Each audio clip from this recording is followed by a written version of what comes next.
Dobré ránko, máme krásny nový deň, poriadne hmlistý tu v Malmo. Prvú moju zastávku som si zvolil hlavnú stanicu v Malmo, čo je táto budova za mnou. A je to veľmi pekná budova, je to stará budova, najstaršia budova takéhoto typu vo Švédsku. Lenže v roku 2010, keď sa staval Øresundský most, to znamená prepojenie medzi Švédskom a Dánskom, tak bolo potrebné k tejto stanici urobiť prístavbu pre nové železničné trate. No a tu si s tým poradili veľmi zaujímavým spôsobom a ja si myslím, že veľmi pekným a kvalitným. Poďme sa na to pozrieť.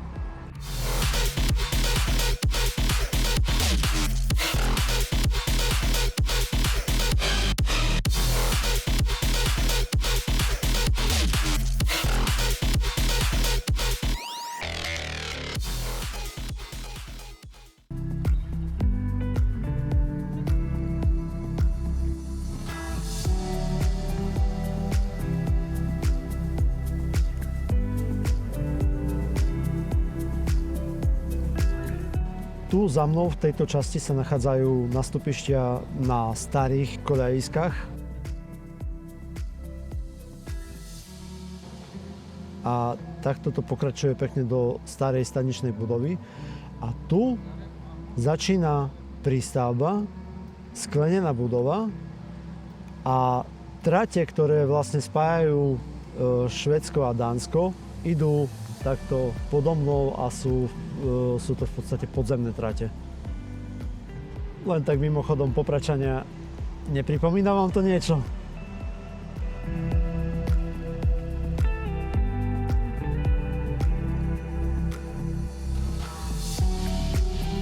Táto vlaková stanica spája ako keby starú časť mesta, ktoré je tým smerom vlastne za vlakovou stanicou, s novou časťou mesta, ktoré je teraz týmto smerom severne, čo sú vlastne bývalé prístavy, ktoré sa v súčasnosti revitalizujú do novej podoby živej rezidenčnej štvrti. Mne sa veľmi páči, ako aj okolie tejto stanice je upravené, pretože raz som sa tak smial s jednou kamoškou, že železničné stanice priťahujú rôzne živly.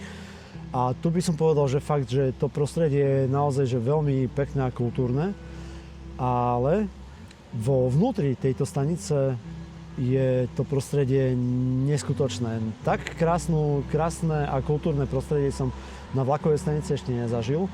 Tu v tejto sklenenej časti je to viac menej taká akože prázdna prístavba, ktorá v podstate je taká ľahká a vzdušná, ale táto tu stará časť, interiér tejto budovy bol prerobený na také ako keby nákupné centrum, kde je kopec malých obchodíkov, rôzne bary alebo rôzne stánky s jedlom, poprípade aj reštaurácie, kde si môžete všeličo nakúpiť a vraj, odkedy je to takto postavené a prerobené, tak aj obchodníci, ktorí si prenajímajú tieto stánky a bufety, tak tvrdia, že tržby sa im veľmi zvýšili. Denne sa tu premelie niečo okolo 40 000 ľudí.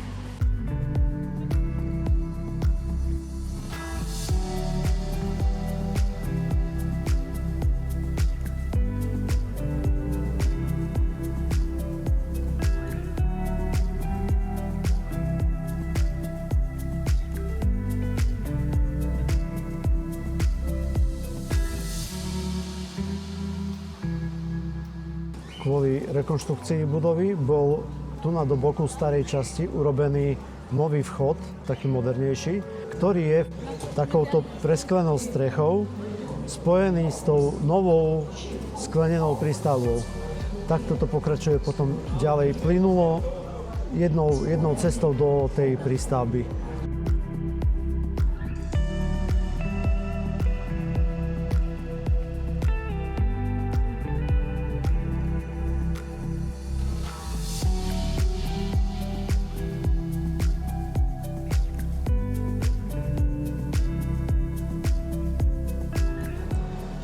Vchod v starej časti budovy bol ponechaný, taký, aký bol pôvodne, akurát sa tam možno urobili tie nové sklenené dvere. A takisto bol ponechaný aj strop budovy a takýto plynulý prechod na druhú časť, ktorá síce už nevedie na to moderné nástupište, ale už vychádza priamo vonku na nádvorie.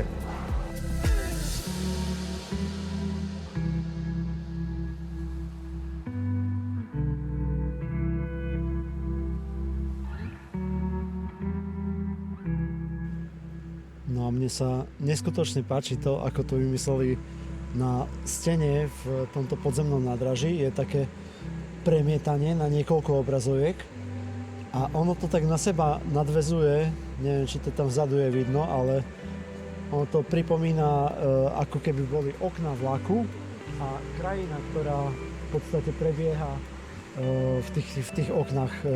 Úžasný nápad, vynikajúci, veľmi chválim.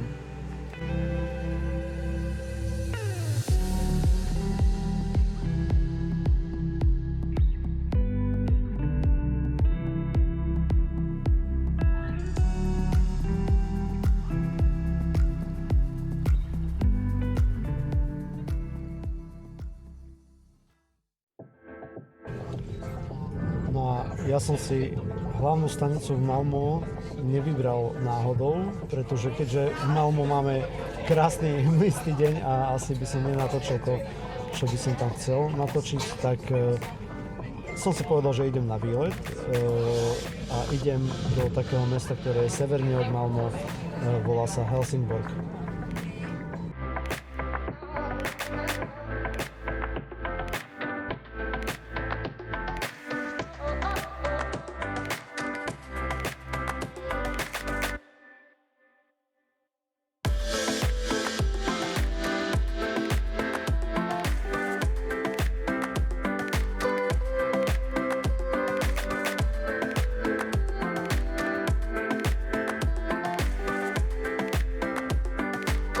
Helsingborg je mesto na severe od mesta Malmö a v podstate je dosť blízko Dánska.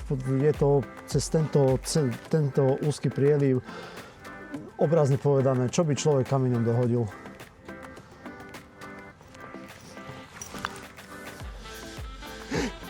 Ježiš, sorry babka, ako sa po dánsky povie prepáčte?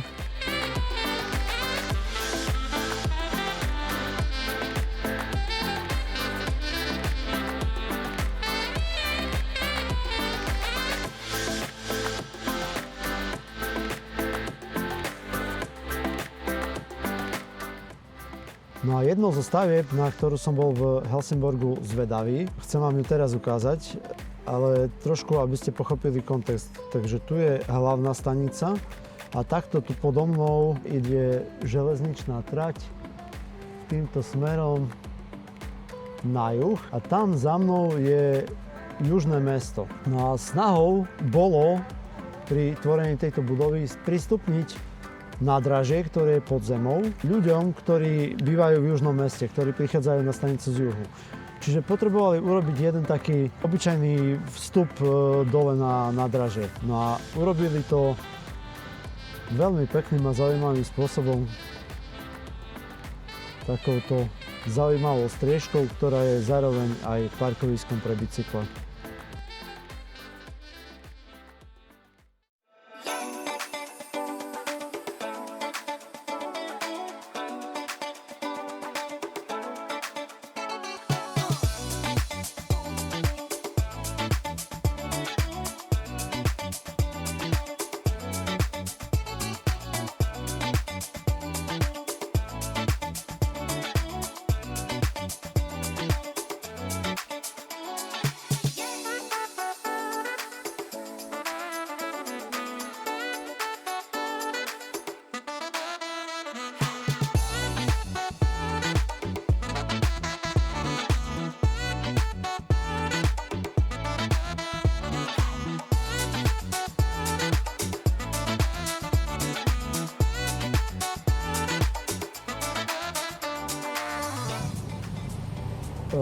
Takto tu, týmto smerom vlastne ide trať a v smere trate architekti urobili taký oblúčik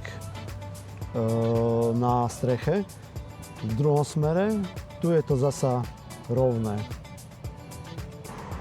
No a vnútorná časť prístrežku, tam je taká priehlbinka ako keby. A vraj to má ladiť s parkom, ktorý je tu na oproti, ktorý je tak trošku do kopca, má tam taký kopeček.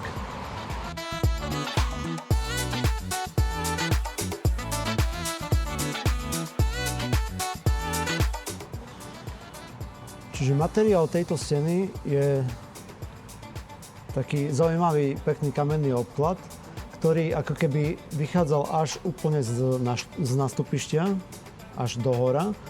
A tu drží dva železné pilóny, ktoré v podstate podopierajú celú tú strešnú konštrukciu. Tam je potom taká medzera, ktorá v podstate aj prevzdušňuje tento priestor. Na druhej strane je zasa takýto, z takého istého materiálu, ako je tá stena, tak v podstate také ako keby zábradlie.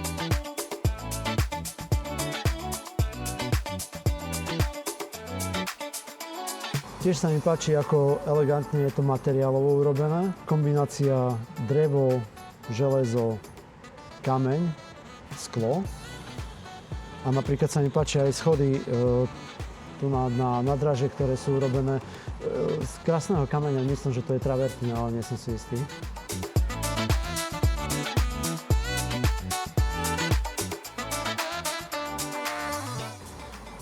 No a zubčas sa podpísal aj tu na. Tu vidíme, že je, kým to nahmatám, je odštepený trošku kamenného obkladu, takže vlastne áno, táto stavba nie je, tento múr v podstate nie je z kameňa, je to betón. Aspoň máme možnosť nahľadnúť, že z čoho je to urobené. Čiže betón s pekným takým kamenným obkladom.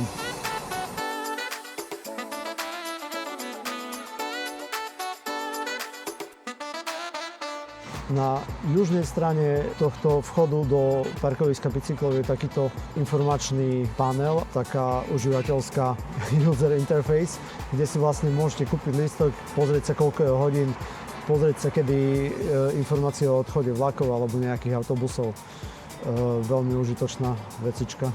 Na severnej strane smerom ku stanici sú dva takéto staré v podstate bezpečnostné otvory, ktoré tam bolo niekedy staré schodisko smerom na nástupišťa. Teraz to pekne zasklili, čiže prináša to dostatok svetla dole na nádražie a takisto dá sa na to sadnúť a oddychnúť si alebo počkať na vlak tu na. Je to čiastočne ešte stále pod tou striežkou.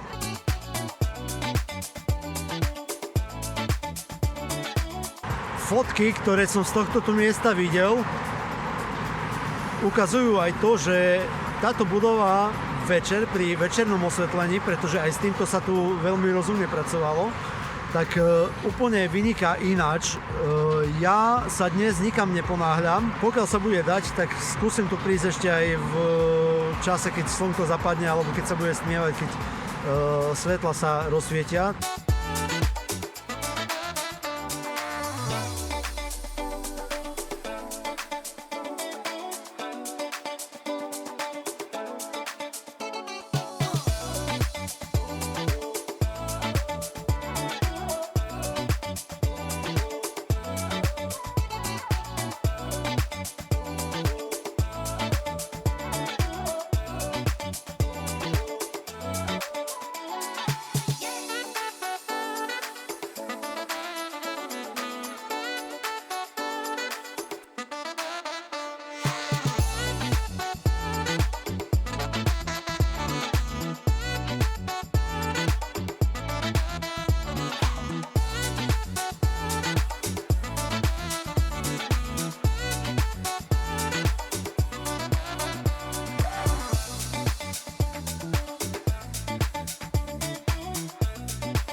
No a tu v Helsingborgu je ešte jedno miesto, ktoré ponúka ľuďom zaujímavú architektúru a zaujímavé riešenia.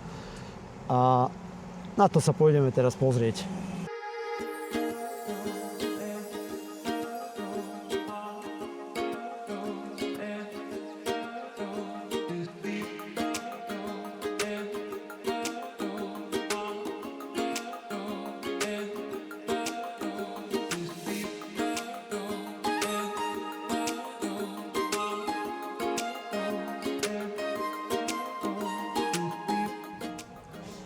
No a ďalším objektom, ktorý som si tu v Helsingborgu chcel pozrieť, je tento tu úžasný most pre peších, ktorý spája v podstate staré mesto a hlavnú stanicu, ktorá je tu vzadu, s novo vybudovanou štvrťou.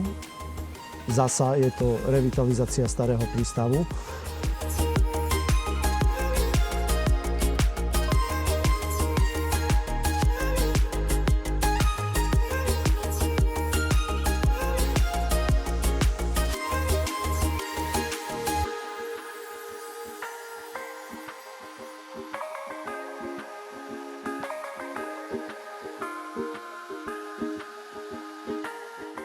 No a tento most je unikátne inžinierské riešenie, technologické, pretože dva piliere, ktoré idú tak do šikma, tak do nich sú ukotvené lána, ktoré idú z jednej strany mosta, potom prechádzajú popod most a tvoria ako keby takú kolísku, ktorá ten most drží, a vychádzajú z druhej strany mosta a napájajú sa a ukotvujú sa vlastne do toho ďalšieho piliera.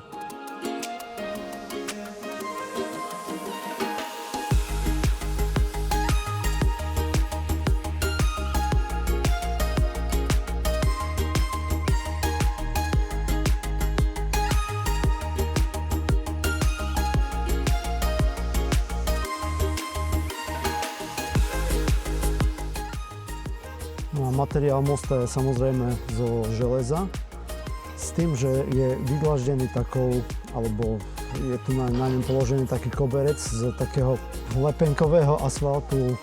Je to také trošku mäkké na nohy a dobre sa potom chodí, takže vlastne aj tým sa myslelo na to, že tento most je vlastne určený pre chodcov.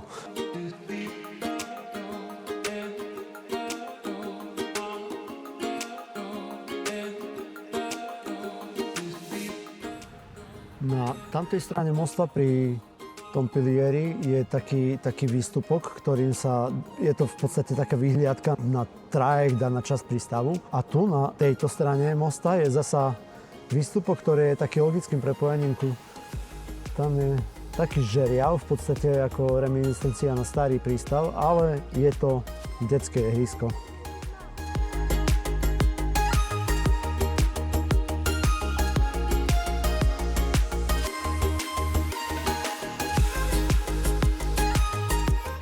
A plot tejto oddychovej zóny je vyrobený zo starých lodných kontajnerov. Wow, zasa výborné riešenie, parádny nápad.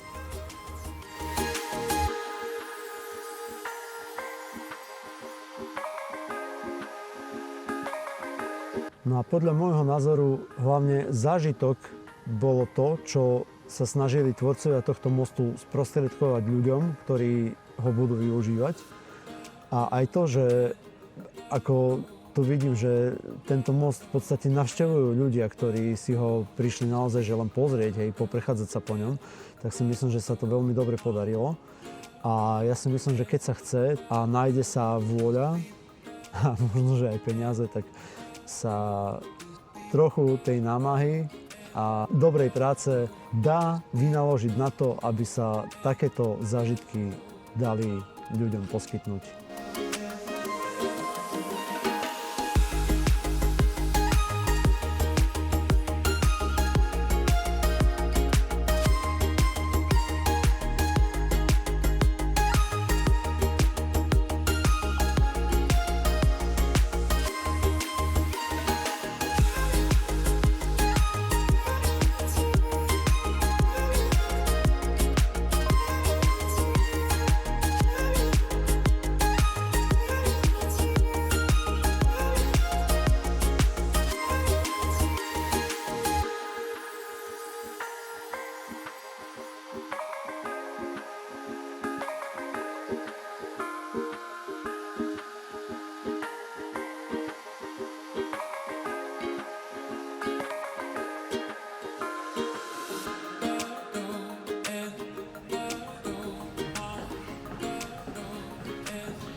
No, a na dnes stačilo. Idem naspäť do Malmö. Niečo si zajesť a spať, lebo som unavený. Dobre, takže pokračujeme potom na budúce. Čaute.